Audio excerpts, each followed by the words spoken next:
Alrighty guys, Underpunch XSalvitoe here. And I said to you guys that I'd be bringing you a top lane video, but unfortunately I want to squeeze this video in first because there's a lot of information that I didn't convey to you guys, and if we went right into the top lane, and you guys didn't know this information, if you didn't know the things I was going to touch upon or the terminology that I was going to use in the video, just talking regularly, then you guys would be pretty confused. So I want to get this intro part 2 video out to you guys to kind of explain things that I didn't describe in intro part 1, and to describe the other parts of the game that I really think are important for you guys to know. So let's get right into it. The first thing we're going to get into is the basic stats. Now, the basic stats of every single player in the game are as follows. You got your health points, which is your HP. Every champion has health points, duh. Your health points go to 0, you die. And simple as that. Every game's the same. Moving on. Attack damage, AD. Attack damage is pretty much physical damage. 50% of the characters scale off of attack damage. Attack damage also scales your auto attacks. Your auto attacks do damage based off of your attack damage. Ability power is magical damage. Again, half the characters in League of Legends do ability power. They're magical characters. Armor protects you against AD, protects you against attack damage. Scaling armor also protects you against taking damage from towers and taking damage from minions in the jungle. MR is magic resistance. It protects you against ability power, magical defense, magical resistance. Pretty easy stuff. Attack speed speeds up your auto attacks, speeds up your attack speed. Pretty simple stuff. Movement speed, same thing. It just makes your champion, run faster in the game. Some characters it's actually pretty necessary for, but just overall, just movement speed. Okay, now there's starting stats, which help you start the game off differently. We're moving right into that. Runes. Runes are out-of-game purchases that you can make in the League of Legends store with your account, using in-game points, which are called influence points. But you purchase these to enhance your basic stats, whether it be starting level 1 in-game or just scaling throughout the game. You purchase runes to enhance your basic stats. Masteries are free points that you receive to apply to a mastery page that everyone gets. And again, it enhances your in-game stats. It enhances different effects that you can use in-game, whether it be in combat or farming or whatever. Okay, summoner spells. Summoner spells are 2 free abilities that you can select in the out-of-game, or in-game lobby or whatever. And these abilities help you out situationally throughout the game. You can use them whether it be for kill potential, escape hazards, teleporting to a different part of the map. Just overall, there's just different situations to use these summoner spells. So I got in-game basics. Let's start off with abilities. Every champion in the whole game gets 4 abilities and a passive ability. You use these abilities for combat. You can use these abilities to farm and get CS. You can use these abilities in general, whether it be move around the map. Based on your character and based on the abilities, it would be based on the different situations that you use them for. And usually if it's an active ability, then that ability has a cooldown, which is the time it takes to refresh in order to be able to use that ability again. Every single character in League of Legends has something called an ultimate ability, which is the last ability that you can level up, level 6 for most characters. And this is like a special ability that helps give your champion a greater increase in whether it be power, just an overall potential of what that champion is meant to do. So every champion, except for Udyr. Udyr does not get an ultimate ability. Udyr just has 4 regular abilities because he doesn't care. He doesn't care about the game. So yeah, abilities, ultimate, auto attacks. I know I already touched upon it, but auto attacks are just regular attacks that every champion in the game does. Every single character does regular attacks, and they do damage that scale based off of your attack damage. You use auto attacks in order to take main objectives like towers, turrets, and inhibitors, and of course the Nexus.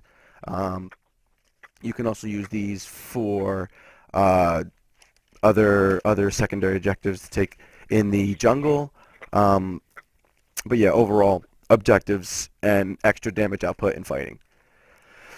Okay, so getting gold. There's multiple ways to get gold in League of Legends. Um, I've already mentioned some of these terms before, but now I'm going to quickly describe them. Farming. Farming is a verb. It's an act of using some sort of damage, whether it be an auto attack, whether it be one of your abilities, or whether it be some sort of item, um, to apply the last portion of damage in order to kill a minion or kill a player, but more importantly to kill a minion to get a little bit of an extra gold boost.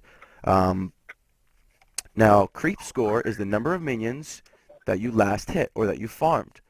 So farming is so important because you don't get this extra gold unless you last hit that minion. So in order to get this gold, in order to buy the items that we'll talk about right now, you need to be able to last hit minions. You need to be able to get this gold. So items are purchased in the in-game store to enhance your champion stats even more.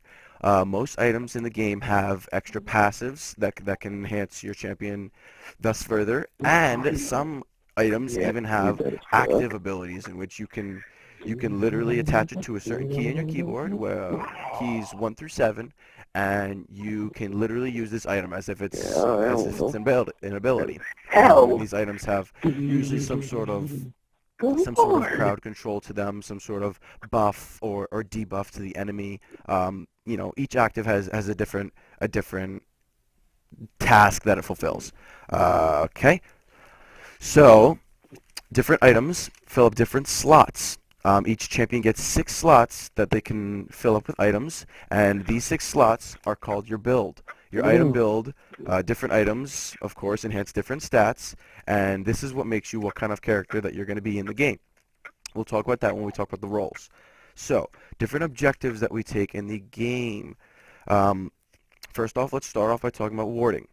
Warding is granting vision by using, vision wards or sight wards to an area of the map so that you can see what's going on in that area. Now this is so important to get a gist of where your enemy champions are. And if you know where the enemy champions are, then you can pretty much, whether it be delay fighting or be able to engage some sort of fight on the enemy at the time. But it allows you to grant vision, or it can allow you to grant vision on objectives or highly traversed paths that people use in the game. Different objectives that you can ward are things in the jungle, like enemy buffs, or neutral buffs that you can kill, which would be Baron or Dragon. Now these buffs are pretty difficult to kill. Usually you need multiple people to do it, depending on what character you are in the game. But like I said before, these are special monsters that are in the jungle that when you kill them or when your team kills them, you get an in-game buff that really enhances and really benefits your team. And it also gives you experience. So those are some secondary objectives. Talk about warding, getting vision out. Now let's talk about some fighting before we get into the different roles. So dueling is just a fight between a champion on each side. So it's pretty much a 1v1 duel. Team fighting is a fight between multiple, if not all, of the champions of each team. Team fighting is a very important aspect of League of Legends. Just overall, a good team fight team can do well if they group together and work together as a team. League of Legends is a team-oriented game. Okay. Now the last thing I want to talk about is something really important. It's called crowd control. Crowd control is a secondary effect that abilities, items, and just some characters have in general with passives. And it's a secondary effect in order to manipulate enemy champions. Now, crowd control is really important, and there's really a lot of different ways in order to apply crowd control, and I'll talk about that in a separate video all on its own. Just know that crowd control is a way to manipulate your enemies. Okay, so moving on. Now that we've talked about all of this basic information, we pretty much have a gist of what I'm going to talk about thus far with the different roles. So the first role we're going to talk about is the tank. Now, the tank has pretty much low to average damage output, but tanks are known for being high in health, high in armor, and or high in magic resist. Tank's job is to pretty much apply a lot of CC, crowd control, to the enemy team, and they're not necessarily good for getting kills, but they're necessary in order for tanking damage, they're necessary in order for applying CC, and they're necessary in order to pretty much be able to take as much damage as possible. They need to be the bulk of their team. They're a big portion. They're used to protect your players, to protect your carries, and then they're used to kill or disrupt the enemy. Pretty much lanes that tanks can be played in would be the top lane, the jungle, or the support. Top and jungle, probably more damagey than, let's say, a support tank would be, because they get more gold. But still, whether you're a tank in any of these roles, you're still basically doing the same job as any other role. Different examples of tanks would be Malphite, Alistar, Galio, Scarlet, possibly Nasus. These are all just really bulky characters that get in the way and really disrupt. Okay, so the next role is a fighter. Now, a fighter has really high damage. Most of the time it's with auto attacks. Fighters are usually attack damage based, AD, and they have average health, armor, and MR, because they really need to get close on their enemy in order to kill them. They have OK CC. They're really good duelers because they're just all about fighting. And in team fights, they're a large portion of the damage. You know, they really got to get in there and they got to get those kills. They got to just wreak havoc on the enemy team. Lanes that fighters would be in are the top lane and the jungle. Top lane to pretty much just, because it's a really combat and oriented lane. A lot of fighting goes on in the top lane. Tower shreds are taken care of really quickly in the top lane because there's just a lot of action going on there. And in the jungle, because you want to be able to benefit every other lane in the game. Different examples of fighters would be Hecarim, depending on how you build him, Jax, Pantheon, Xin Zhao, and Aatrox. Those are all just basic examples of fighters. Of course, there's others in the game that I'm not getting involved in. So, moving on, the mage is the next role that we're going to talk about. Mages are a really high burst potential, ability power champions. They have low defensive stats and low health, but all of their items are just focused around getting the damage across, because they pretty much need to be able to 100 to nothing any champion on the enemy team. They need to get their kills. They need to get as many kills as possible, because since they are ability power based, their auto attacks are not going to be doing that much damage. So they're going to have kind of a difficult time farming in comparison to some other champions in the game. But that's why they need the kills. They need to get that extra gold. They need to get the gold through killing off the enemies. They need to kill the enemies in order for your team to take objectives. Mages are really important in order to really just kill off the enemy team. Lanes that the mid lane or that the mage we played are the mid lane and sometimes the support. And also, in very slight situations, a mage can be in the top lane or the jungle, depending on which character it is. Some examples of some mages are Lissandra, we got Lux, Malzahar, Xerath, Ziggs. Again, these are just examples of mage characters. Assassins. Assassins are also really high burst potential characters. They can be built with ability power or attack damage, depending on what champion it is. As always, they're very mobile characters. They're assassins. They need to jump in, literally jump in, kill whoever their target is, and then pretty much get out, because just like the mage, they have low to average defensive stats. You know, their health isn't that great, but they're really focused on, of course, getting those kills across.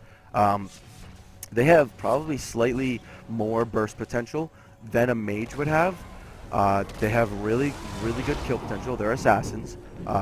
They're pretty much low in the CC department, but they have a lot of single target damage. You know, whoever their target is, it shouldn't matter which role they are. They should be able to kill them. That's the role of an assassin. It is pretty much single target kill potential. They don't do that much in teamfights because they're assassins. But you know, they're able to pick off that one person on the enemy team and take them out. That is their job, and if they can't do that, then they can't do anything. That's how it works. They're really good duelers. They can 1v1. Again, like I said before, pretty much anyone. And the main lane that an assassin would be in is the mid lane, because you can roam to the top or the bot lane if you want to get some extra kills besides your enemy mid laner. Also, you can play an assassin in the top or jungle, but I don't think it works as well. I mean, of course it could, depending on your gameplay, depending on the enemy team, your team, and how each of the teams play out. But the mid lane is usually the best lane in order to put an assassin. Different examples of assassins would be Akali, Fizz, Kassadin, Rengar, Talon, Zed, Katarina. These are all just assassins that really are just all about killing you. So, moving on, we have the Marksman. Marksman is a high damage per second champion that is based all around auto attacks. You build them AD because auto attacks scale with AD. They're ranged, which is really important. It helps them to CS, it helps them to farm, it helps them to get that gold, helps them to harass freely the enemy champions. The job of a marksman usually is to take objectives, whether it be towers, secondary objectives like Baron or Dragon or buffs, but they're pretty much the range. All they have to do is just get gold, push objectives. That is their job. Because they're building with such high damage, their items are usually really expensive, and they don't have any room in their build in order to get defensive stats. So they have really low defensive stats, probably actually lower than the mage, to be realistic. But again, their damage potential is through the roof. They're pretty good duelers because their damage should be the highest on their team, because they have to really push those objectives as fast as possible. So their role actually in team fights isn't even that big of a role either. They're pretty much, their role is just damage output and objective taking. Examples of marksmen would be Ashe, Jinx, Lucian, Vayne, and the newly released Kalista. Kalista is also an ADC. Their mobility is also pretty good too. I'm glad to hear. Well, mobility and kiting are different things, but we'll discuss that later on. Okay, so the last role that I didn't touch upon is the support role. The support role is in the bot lane with the usual marksman, and they have low damage potential. They have low to average defensive stats, and they have really high protection. Now, protection would be shields, protection would be heals. Their job is to protect their team. Usually through high amounts of CC, like a tank, but necessarily they don't have the health to be able to dive into a fight against the enemy team like a tank would. So their job is to use vision, warding the map, like we just talked about earlier. So the warding, usually, of course, it applies upon the whole team, but the support needs to be applying the most wards on the map, because they need to support via vision, and then they need to support via crowd control and via heals and shields. Whatever character you're playing is how you're supporting. They do pretty well in team fights because they have so much CC. They have so much, just protection going on. If you're a good support and you're protecting your team can get all of their damage off onto the enemy team, and then they're being protected from the enemy's damage. That is the job of the support. You're good. They're a really bad dueler. They're the worst dueler in the game because they have no damage, they have no stats. It's all about protecting and working with your team. So if you're by yourself, you're dead. That's how supporting works. Supports are played in the bot lane, like I said. Sometimes you could take a support and put them in the mid lane, and it can possibly work. Again, that's just gameplay by itself. And at that point, you're not even supporting anymore. You're just becoming a mid laner, a mage. So some different examples of some supports would be Nami, Sona, Thresh. Thresh is like a tank support, but he still fits, and Zyra. And again, these are another one is Janna. These are just typical examples of different supports. But now that I told you guys the different roles of League of Legends and some basic information, now I could finally work into the top lane video, and we can really break down into some serious depth. So thank you guys for listening to this video, and I hope to see you guys really soon. Have a great day.